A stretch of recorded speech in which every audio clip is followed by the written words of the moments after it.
you are right in saying that there's some 4,000 to 5,000 schools under trees. The problem that comes about is that any community, whenever it realizes that it has a certain number of children, decides that, look, they need education. Some of the communities are cut off in remote places, and therefore, they decide to have the school under trees, and then the government or the Ghana Education Service is tasked to absorb these schools.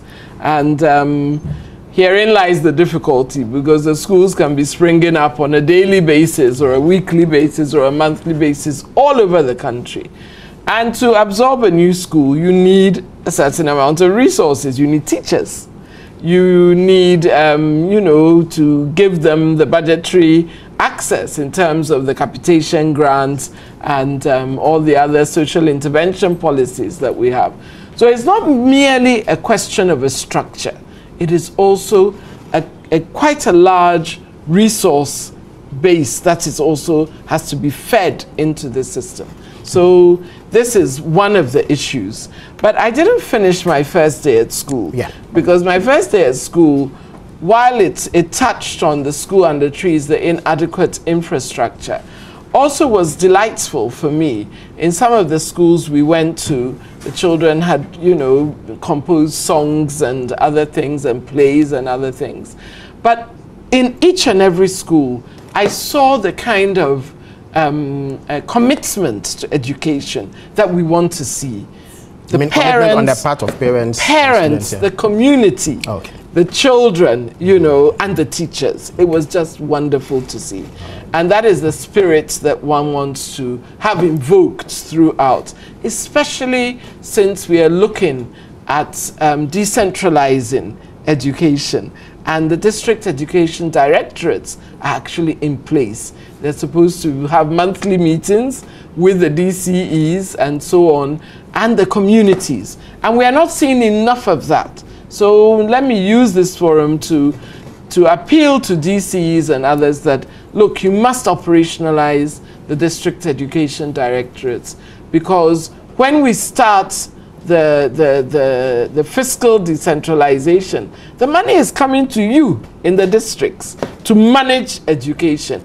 Pay your teachers, do the textbooks, the exercise books, provide the chalk, provide the free school uniforms, provide the meal a day, and it's a huge undertaking. So we have so much to do in order to ensure that education at the basic and the district level is actually able to take off in the manner in which we would wish.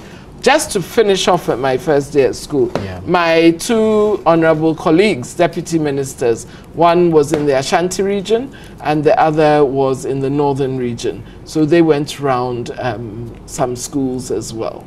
All right, yeah, you did mention the free school uniform program and then the free exercise book and textbooks program that this government launched as a way of improving our educational system. Can you give us some insight into how widespread this particular program is and what impact it has had on the beneficiary students? Yeah. Thank you. In terms of the free school uniforms, it's one of the social intervention that we've had to make as a government, because in the poorest districts in the country, really, some children, some families cannot afford a uniform for their children. Unfortunately, this manifests itself more in the girl child. She is usually disadvantaged at not being able to access school because of lack of basic amenities. Indeed, in the areas where we have free school uniforms and the school feeding program, you see a higher enrollment of girl children. And I think that these are policies that need a certain amount of sustenance. They're very difficult to carry out. We face challenges with them, but we are now involving the district assemblies and the regions. The uniforms are now being sewn, being sent to the districts, and they are being sewn there. So that also gives some kind of employment to those in the tailors and dressmakers in the districts. And it enables the children to have a certain sense of pride. I remember one child who was following us around at the Ashiaman Basic School, which is a large basic school, and some of it needs some urgent interventions. There was this child without shoes, without a school uniform, following us around, and when we gave her the uniform, her face, just shone. But this is what happens at my first day at school. The social interventions involving the capitation grant. I have signed off. All the capitation grants have been released to schools for the first term.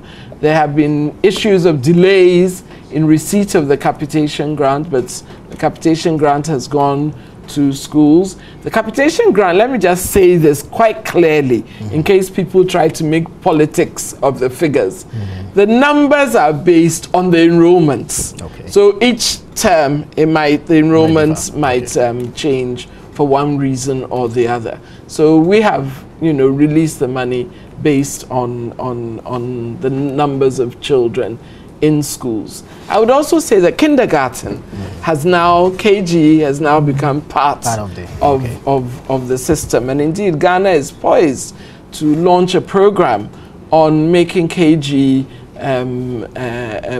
much better structured and better managed within our educational system.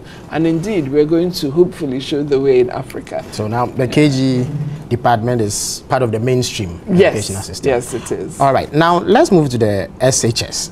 In recent times, CHAS, that's a Committee of Heads of Assisted Secondary Schools. Conference, I beg your pardon, of Heads of Assisted Secondary Schools, has had cause to voice concern about the capacity of the various secondary schools to absorb first-year students. They complain that the infrastructure that government was supposed to have put in place is not complete and is creating some difficulty. Can you shed some light on how far government has gone with expanding facilities and whether or not it can cater for the numbers that we have in our secondary school? First of all, what are the numbers that we are talking about? How many secondary school students do we have in Ghana? Don't necessarily talk about secondary school, because then that becomes rather misleading. Oh, okay. I have the statistics for all, but if I even dwell on primary school, we have we have a total of 3.099 million students in primary, or pupils in primary school in Ghana. We have 13,835 public primary schools, 4,744 private. Junior high school, and these make up the basic level. Junior high school, we have 7,969. That's 2009-10 data. 7,969 public schools. Private is 2,799, making up 10,788. Senior high school, we have 560 senior high schools. The public enrollment figures are 663,500, and the private enrollment numbers are 64,576. All right, and now the infrastructure aspect of it. Are the secondary schools in a position to admit first-year students? Oh, almost all of them are. The public schools, almost all of them are. There were challenges to the emergency senior high school infrastructure program. And right now, I think that there are less than possibly 60 schools which are yet to benefit, if my memory serves me correct, 60 schools which are yet to benefit from the emergency classroom block. So that is the situation that I know. Yeah, and they are working. The contracts have been re-awarded to the we had to terminate from some non-performing contractors. Contracts have been re-awarded, and we've given them a deadline of December, the end of December 2011. When